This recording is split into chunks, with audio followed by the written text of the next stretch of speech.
Okay, hello everyone. I'm your teacher Dalveer Singh, and in that video, I will explain to you chapter 4 sorting material into group class 6 science.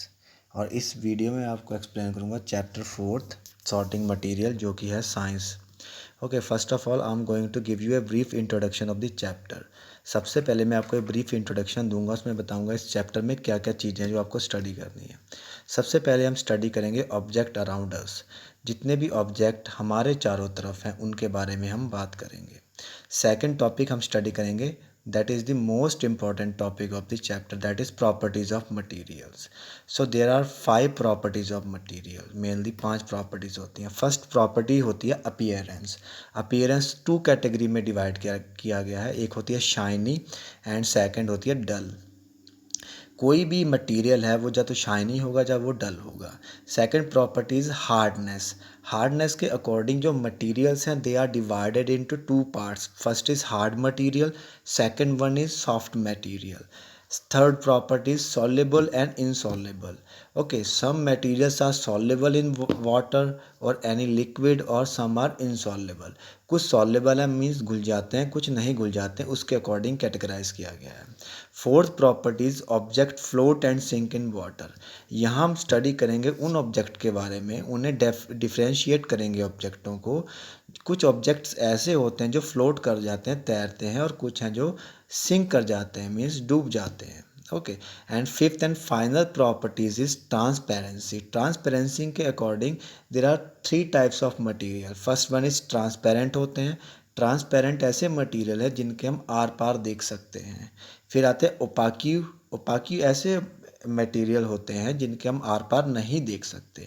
और third category होती है ट्रांसुलेंट. ट्रांसुलेंट are the material जिनके हम are पार देख तो पाते हैं मगर वो क्लियरली हमें नहीं दिखाई देते. Okay, these are the topics which we are going to study in this chapter. Okay, now comes to text. अब आप यहाँ पर टेक्स्ट पे आ जाएंगे और मैं आपको 1 बाय 1 एक्सप्लेनेशन दूंगा होल थ्योरी की आपको. सो फर्स्ट टॉपिक पे आ जाएंगे. Okay, first topic is object around us. हमारे चारों तरफ जो ऑब्जेक्ट हैं उनकी बात होगी. We have seen that our food and clothes have so much variety in them. हमने ये देखा था कि पिछले चैप्टर्स में जो हमारा खाना होता है और क्लोथ होता है उसमें काफ़ी वेराइटीज़ होती हैं. Not just food and cloth, there is a such vast variety of object everywhere. सिर्फ फूड और क्लोथ ही नहीं, इसके अलावा और भी काफ़ी सारे ऐसे ऑब्जेक्ट हैं जिनकी काफ़ी वेराइटीज़ होती है, मीन्स अलग अलग टाइप के होते हैं. We see around us chair, book cart, a cycle, cooking utensils, book, clothes, toy, water, stone and many other object. हम अपने चारों तरफ जैसे चेयर, बुक कार्ट हो गया, cycle, cooking utensil, book, clothes, toy, water, stone and many other object, हम काफ़ी object अपने चारों तरफ देखते हैं. All this object have different shape, colour and use. और ये जितने भी ऑब्जेक्ट हम अपने चारों तरफ देखते हैं इनके जो शेप होता है मीन्स आकार, कलर और उनका इस्तेमाल मीन्स यूज़, ये तीनों ही डिफरेंट होते हैं. Look around and identified object that are round in shape. ये आपको कह रहे हैं कि आप अपने चारों तरफ देखें और आइडेंटिफाइड करने की कोशिश करें, मीन्स पहचानने की कोशिश करें उन ऑब्जेक्ट को जिनकी शेप जो है वो राउंड है, जो बिल्कुल राउंड शेप के होते हैं. और लिस्ट में include rubber ball, football and a glass marble. और जो हमारी लिस्ट आएगी उसमें ऑब्जेक्ट आएंगे जैसे कि रबर बॉल आएगा, फुटबॉल आएगा और ग्लास मार्बल जिसे हम बोलते हैं अपनी देसी लैंग्वेज में कंचे, वो आएंगे. If we include object that are nearly round, अगर हम उन ऑब्जेक्ट को भी इसमें इंक्लूड करें जो नियरली राउंड है, जो प्रॉपरली पूरे राउंड नहीं है मगर लगभग राउंड है. और list could also include object like Apple, orange and earthen pitcher. जो हमारी लिस्ट होगी उसमें अदर ऑब्जेक्ट आएंगे जैसे कि एप्पल, ऑरेंज और जैसे अर्थन पीचर, वो आ जाएगा. Comes to next phase. Suppose we were looking for object that are edible. आप सपोज कीजिए हम उन ऑब्जेक्ट की बात कर रहे हैं या उन्हें ढूंढने की कोशिश कर रहे हैं जो ईडेबल है. ईडेबल का मीनिंग होता है जिन्हें हम खा सकते हैं. We might include all the items that we have listed in table 1.1, 1.2, 1.3 in chapter 1. तो जो हमारी लिस्ट है उसमें काफ़ी सारे आइटम जो हमने फर्स्ट चैप्टर में 3 टेबल्स थी वो ऑब्जेक्ट भी इसमें आ जाएंगे. We might also find that some of these round shaped object we have just listed out are also in this group. हमें इस बात का पता लगेगा जो हमने अभी जो हमने राउंड जो शेप के ऑब्जेक्ट हैं जिन्हें हमने कैटेगराइज किया है वो हमारे उस चैप्टर की उस लिस्ट में भी होंगे। Let us say we wish to make a group of object that are made up of plastic. ये कह रहे हैं कि अब सोचो हम चाहते हैं उन ऑब्जेक्ट की ग्रुप बनाना जो प्लास्टिक से मिलकर बने हैं। तो उनमें आ जाएंगे bucket, lunch box, toy, water container, pipes and many such object may find place in this group. इस जब हम ऐसे ऑब्जेक्ट को ढूंढेंगे जो प्लास्टिक से मिलकर बनते हैं तो हमारी लिस्ट में bucket, lunch box, toy, water और काफ़ी अदर जो मटेरियल है वो आ जाएंगे। There are so many ways to group object. यहाँ पर काफ़ी सारे तरीके हैं सॉरी, जिनके बेसिस पे हम कोई भी ऑब्जेक्ट है उसे कैटेगराइज कर सकते हैं, मतलब एक दूसरे से अलग कर सकते हैं। काफ़ी सारे तरीके हैं। In the above example, we have grouped object on the basis of their shape और the material they are made from। जो हमने ऊपर एग्जाम्पल किया था, हमने उसमें जो ऑब्जेक्ट था उसे हमने कैटेगराइज किया था उसकी शेप के अकॉर्डिंग और वो किस मटेरियल से बनते हैं उसके अकॉर्डिंग हमने, ठीक है। All object around us are made of one और मोर मटेरियल्स। जितने भी ऑब्जेक्ट हैं हमारे चारों तरफ वो एक या एक से ज़्यादा मटेरियल से मिलकर बनते हैं। दीज मटेरियल्स में be glass, metal, plastic, wood, cotton, paper, mud और सॉयल। और ये जो मटेरियल ये हो सकते हैं ग्लास, मेटल भी हो सकता है, plastic, wood, cotton, paper, mud और सॉयल भी हो सकता है। Can you think of more example of material. अब आपसे ये क्वेश्चन पूछ रहे हैं कि आप सोच सकते हैं कुछ ऐसे मटेरियल के बारे में, कुछ और मटेरियल के बारे में। Now comes to first activity, let us collect as many as object as possible from around us. ये कह रहे हैं कि चलो हम अपने चारों तरफ से जितने भी हम ऑब्जेक्ट कलेक्ट कर सकते हैं उससे उतने हम कलेक्ट करेंगे। Each of could get some everyday object from home. और हम में से कुछों को ऐसे ऑब्जेक्ट मिलेंगे जो हमारे एवरीडे, हमारे जो रोज़ाना हम अपने हाउस में जिन ऑब्जेक्ट का यूज़ करते हैं हमें वो ऑब्जेक्ट मिल जाएंगे। Okay, and we could also collect some object from the classroom. इसके अलावा हम कुछ ऑब्जेक्ट हैं जो अपने क्लासरूम में हमारे यूज़ होते हैं उन्हें भी हम कलेक्ट कर लेंगे। और फ्रॉम आउटसाइड द स्कूल, इसके अलावा हम कुछ ऑब्जेक्ट को इंक्लूड करेंगे जो स्कूल से बाहर होते हैं। What will have in our collection, तो हमारे कलेक्शन में क्या क्या ऑब्जेक्ट आए। Chalk, pencil, notebook, rubber, duster, hammer, nail, soap, spoke of wheel, bat. इस टाइप के ऑब्जेक्ट जो हैं वो हमारी लिस्ट में आए। मैच बॉक्स आया, सॉल्ट, पोटैटो, ये सभी हमारी लिस्ट में आ गए। We can also list object that we can think of but can not bring to the classroom. इसके अलावा हम अपनी लिस्ट में उन ऑब्जेक्ट को भी ला सकते हैं जिनके बारे में हम सोच सकते हैं मगर वो हमारी क्लास में नहीं आ सकते। जिसका एग्जाम्पल है वॉल, ट्री, डोर, ट्रैक्टर और रोड। इस टाइप के ऑब्जेक्ट जो हम अपने माइंड में सोच सकते हैं मगर वो हमारी क्लास में नहीं आ सकते। Separate all object from this collection that are made from paper और वुड। अब हम क्या करेंगे, जितने भी हमने ये ऑब्जेक्ट कलेक्ट किए इनमें से सेपरेट करेंगे उन ऑब्जेक्ट को जो पेपर या लकड़ी से या वुड से मिलकर बनते हैं। दिस में we have divided all object into two group. इस तरीके से हम क्या करते हैं, जितने भी ऑब्जेक्ट हैं हमने दो ग्रुप में बांट लिए, दो तरीके से उन्हें डिवाइड कर लिया। One group has the object that are made from paper और वुड। हमने क्या किया, एक ग्रुप में उन ऑब्जेक्ट्स को रखा जो पेपर या वुड से मिलकर बने हैं। while the other group has the object that are not made from these material। और दूसरे ग्रुप में वो ऑब्जेक्ट आएंगे जो इस मटेरियल से मतलब वुड और पेपर से मिलकर नहीं बनते। Similarly we could separate the things that are use for preparing food. इसी टाइप से हम इन जो हमने आगे लिस्ट ली थी इस लिस्ट में से हम उन ऑब्जेक्ट को भी अलग कर सकते हैं जो अपने फूड में यूज़ करते हैं, जिनका हम फूड को बनाने में जिनका यूज़ किया जाता है। Let us be little more systematic. अब ये कह रहे हैं चलो थोड़ा और सिस्टमैटिक तरीके से इसे करते हैं। List all object collected in table 4.1। जो टेबल 4.1 में है ऑब्जेक्ट है उन सभी को कलेक्ट कर लेंगे। Try to identify the material that each one is made up of. उसके बाद हम ये ढूंढने की कोशिश करेंगे कि जो वो ऑब्जेक्ट है किस मटीरियल से मिलकर बना है वो। It would be fun to make this a large table collecting information about as many objects as possible। ये काफ़ी एक फ़न होगा हमारे लिए, कितने भी हम ऑब्जेक्ट कलेक्ट कर सकते हैं उसके बाद हम फाइंड कर सकते हैं वो किस मटेरियल से मिलकर बनता है। ये काफ़ी आपके लिए एक फ़न जॉब होगा। ओके, सो हम डायरेक्टली आ जाते हैं now table 4.1 object and the material they are made up of. Okay, in that table they have mentioned the object here and the material by which they are made up of, और किस material से वो मिलकर बने हैं वो भी दिया है. फॉर एग्जाम्पल प्लेट, जिसे थाली बोला जाता है, तो ये 3 मटेरियल से मिलकर बन सकता है, स्टील, ग्लास, प्लास्टिक से, और काफ़ी अदर मटेरियल भी है जिनका हम यूज़ कर सकते हैं थाली को बनाने में. Second example is pen. Okay, we usually make pen from plastic and metal. जो बेसिकली जो पेन बनता है वो प्लास्टिक और मेटल से बनता है. You also need to note down few other object. आपको कुछ और भी ऑब्जेक्ट इसमें लिखने हैं. पहले आपको लिखना है ऑब्जेक्ट का नेम और वो किस मटेरियल से मिलकर बनता है. फॉर एग्जांपल टॉय का एग्जांपल ले सकते हैं, इसमें प्लास्टिक आ जाएगा, रबर आ जाएगा, इवन मेटल का भी हम यूज़ कर सकते हैं. तो इस एक्टिविटी को आप you can do it by yourself. Okay, now comes to activity number 2. Table 4.2 list some common materials. अब ये कह रहे हैं कि जो टेबल 4.2 में है उसमें कुछ ऐसे कॉमन मटेरियल हैं. You can also add more material in it. हम इसमें कुछ और मटेरियल भी ऐड कर सकते हैं टेबल 4.2. अब यहाँ पर इन्होंने बूजू की बात की है. बूजू want to know whether we found some material that are use for making more than one type of an object. ये कह रहे हैं कि बोजू इस टाइप के ऑब्जेक्ट को ढूंढने की कोशिश कर रहा है, मटेरियल को ढूंढने की कोशिश कर रहा है जिनसे एक से ज़्यादा ऑब्जेक्ट बनाए जा सकते हैं. Column 1 that are known to you. Now try and think of everyday object you no.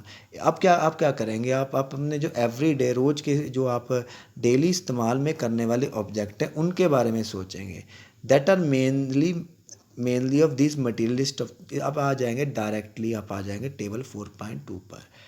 Different type of object that are made from the same material. इस लिस्ट में क्या है, एक साइड पे मटेरियल दिया है, सेकंड जो है टेबल यहाँ पर ये दिया है कि उस मटेरियल से कितने ऑब्जेक्ट बन सकते हैं.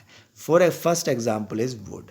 जो वुड है उसका यूज़ करके हम chair, table, plug cart and it's wheel, ये सभी ऑब्जेक्ट हम बना सकते हैं would say. Second is paper.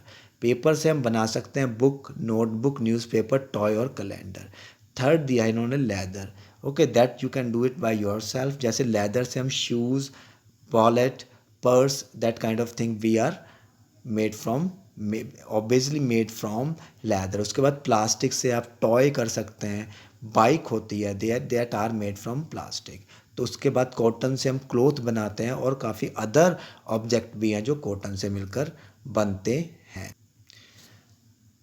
What do we find from these tables? हमें इस टेबल से क्या पता लगा. First, we grouped object in many different way. हमें फर्स्ट चीज़ का ये पता लगा कि हम कोई भी ऑब्जेक्ट है उसे अलग अलग तरीके से ग्रुप में रख सकते हैं. We then find that the object around us are made up of different material. इसके अलावा हमें दूसरी चीज़ का ये पता लगा कि जो हमारे चारों तरफ ऑब्जेक्ट हैं वो अलग अलग मटीरियल से मिलकर बनते हैं. At time an object is made up of a single material.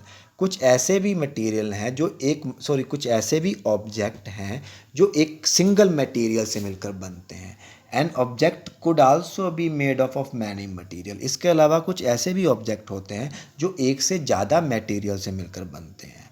And then again one material could be used for making many different object. इसके अलावा हमने ये चीज़ सीखी कि ऐसा भी हो सकता है कि जो एक मटेरियल है उससे काफ़ी टाइप के डिफरेंट ऑब्जेक्ट बनाए जा सकते हैं, जैसा कि इन्होंने मेंशन किया है इस टेबल में. ओके, इसके बाद आएंगे नेक्स्ट. ये कह रहे हैं कि हम इस चीज़ कैसे डिसाइड होता है कि जो पर्टिकुलर ऑब्जेक्ट है उसमें किस टाइप के मटेरियल का यूज़ हो. ये हमें पता लगता है उस मटेरियल की प्रॉपर्टीज़ पे. That is very important topic, properties of material, जिनका मैंने आपको already I have given to you the brief introduction of the properties. उसे हम अब यहाँ पर बहुत ही आगे एक्सप्लेन करेंगे डिटेल्स में. First property, have you ever wonder why a tumbler is not made with a piece of cloth. ये कह रहे हैं कि क्या अभी कभी आपने सोचा है जो टम्बलर होता है वो कभी भी जो पीस ऑफ कपड़े से क्यों नहीं बनता. Recall are experience with cloth. ये कह रहे हैं कि जो चैप्टर 3 में हमने एक एक्सपेरिमेंट किया था उसे याद करने की कोशिश करें. सिंपली पूरे इसमें ये दिया है कि जो टम्बलर होता है, टम्बलर एक ऐसा ऑब्जेक्ट होता है जिसका हम यूज़ करते हैं पानी को, वाटर को कलेक्ट करने के लिए. बेसिकली हम वाटर को ऐसे मटेरियल में कलेक्ट कर सकते हैं जिसमें पानी रुक सके, स्टे कर सके। अगर हम, जैसे इन्होंने एग्जांपल में दिया है, क्लोथ का दिया है, अगर हम क्लोथ का यूज़ करेंगे टम्बलर बनाने में, cloth can not able to hold the water, so that's why it is not very useful for making the tumbler. तो हम जो टम्बलर के लिए एक ऐसे ऑब्जेक्ट का यूज़ कर रहे हैं जिसमें पानी रुक सके। फॉर एग्जांपल प्लास्टिक हो गया, मेटल का भी हम यूज़ कर सकते हैं। Okay, now you need to comes to first property. Directly first property पे आ जाएंगे, that is very important, appearance. Appearance का जो बेसिक जो मीनिंग ये होता है, कोई चीज़ देखने में कैसी लगती है, उसे बोला जाता है appearance. Material usually look different from each other. कोई भी मटीरियल है वो एक दूसरे से थोड़ा अलग दिखते हैं। Would looks very different from iron. जो वुड होती है वो देखने में काफ़ी अलग होती है आयरन से। Iron appears different from copper and aluminium. Iron एक जो दूसरे जो मेटल हैं जैसे कॉपर है और एल्यूमिनियम, उनसे भी देखने में अलग लगती है। At the same time there may be some similarity between iron, copper and aluminium that are not there in the wood. इसके अलावा उसी समय में जो आयरन और कॉपर और एल्यूमिनियम में कोई ऐसी प्रॉपर्टी होगी, तीनों में कोई ना कोई कॉमन प्रॉपर्टी होगी जो कि वुड में नहीं है। क्योंकि हमें पता है कि जो आयरन, कॉपर और aluminium both all are metals, सभी मेटल्स हैं, तो इनमें कुछ प्रॉपर्टीज़ ऐसी होंगी जो सेम होंगी जो कि वुड में नहीं होंगी। आगे आएंगे activity number 3। Collect small piece of different material like paper, cardboard, wood, copper, wire, aluminium sheet, chalk. अब ये कह रहे हैं कि हम कलेक्ट करेंगे different material, paper, cardboard sorry, wood, copper, wire, aluminium और chalk. Do any of these appear shiny, separate the shiny material into group. अब ये कह रहे हैं कि आप इनमें से ये फाइंड करने की कोशिश करेंगे कि कोई ऑब्जेक्ट इनमें शाइनी है कि नहीं, और जो शाइनी ऑब्जेक्ट है हम उन्हें अलग कर लेंगे। शाइनी का बेसिकली मीनिंग है जो चमकदार ऑब्जेक्ट होंगे। Now observe the teacher cut each material into 2 pieces. ये कह रहे हैं कि अब आप ऑब्जर्व करें कि जब आपके टीचर ये जो मटेरियल दिए हैं इन्होंने, वो उन्हें काटेंगे तो आप उन्हें ऑब्जर्व करना। व्हाट डू यू नोटिस, तब आप क्या नोटिस करते हैं। Does the fresh cut surface of some of the material appear shiny. क्या जो ताज़ा कटा हुआ हिस्सा है, जो मटेरियल है जिन्हें हमने काटा, क्या वो शाइनी है, ये क्वेश्चन आता है हमारे आगे। Include all these object also in the group of shiny. और उन सभी मटेरियल को हम शाइनी ग्रुप की कैटेगरी में डाल देंगे। अगर हम किसी ऑब्जेक्ट को काटेंगे और काटने के बाद जो कटा हुआ, फ्रेशली कटा हुआ जो हिस्सा है, अगर वो शाइनी है, इसका मीन्स है कि दैट ऑब्जेक्ट इज़ शाइनी, वो ऑब्जेक्ट शाइनी की कैटेगरी में आता है। 2 टाइप से अपीयरेंस होती हैं, एक होती है शाइनी, एक होती है dull. Do you notice such a shine और lustre in the other material, cut them any way as you can. इसके बाद हम ये शाइन दूसरे ऑब्जेक्ट में फाइंड करने की कोशिश करेंगे। इसके लिए हम उन ऑब्जेक्ट को अलग अलग तरीके से काटेंगे। Repeat this in the class with as many material as possible to make a list of those with and without lustre. इसके बाद हम ये जो एक्सपेरिमेंट है, जितने भी हम मटेरियल या ऑब्जेक्ट पर कर सकते हैं, करने की कोशिश करेंगे। और इसे करने के बाद जो ऑब्जेक्ट लस्टीरियस हैं, लस्टीरियस का मीन्स होता है चमकदार हैं, उन्हें अलग कर लेंगे, और जो डल हैं, जिन पर शाइन नहीं होती, उन्हें हम सेपरेट कर लेंगे। तो इस टाइप से हम बता सकते हैं कोई ऑब्जेक्ट शाइनी है या डल है। नेक्स्ट आ जाएंगे, material that have such lustre are usually metal, copper, aluminium, gold, example of metals. ये कह रहे हैं कि जो जो जो मटीरियल्स यूजुअली लस्टर होते हैं, मतलब शाइनी होते हैं, वो मेटल्स होते हैं। जैसे आयरन, कॉपर, एल्यूमिनियम, गोल्ड, ये सभी एग्जाम्पल हैं मेटल के। Metal are usually shiny. जो ज़्यादातर मेटल्स होते हैं वो शाइनी होते हैं। Some metals often lose their shine and appear dull. कुछ ऐसे मेटल हैं जो अपनी शाइन खो देते हैं और हमें दिखने में बिल्कुल डल लगते हैं। Because of the action of air and moisture on them. क्योंकि उन पर एक एक्शन होती है, एक्शन होता है एयर और मॉइस्चर का, पानी और हवा की रिएक्शन की वजह से वो अपनी शाइन को खो देते हैं। We therefore notice the lustre only on their freshly cut surface. तो उस केस में हम तभी उन पर जो लस्टर है नोटिस कर सकते हैं जब हम उन्हें काटेंगे। जो उनका फ्रेशली कटा हुआ हिस्सा है, हमें वहाँ पर शाइन जो है वो नोटिस हो जाएगी। When you visit A iron Smith workshop, look out for freshly cut surface. ये कह रहे हैं कि जब भी आप कभी आयरन स्मिथ, आयरन स्मिथ बोलते हैं जो लोहे का काम करता है, उसकी शॉप पे जाएं, जब वो पीसेस को काटेगा तो उस पर कटे हुए पीस पे देखना शाइन है कि नहीं, वहाँ आप ऑब्जर्व कर सकते हो. So that is the end of the first property. Okay, and that is the end of the first part of the fourth chapter. I hope you have understand this video. Thank you for watching it.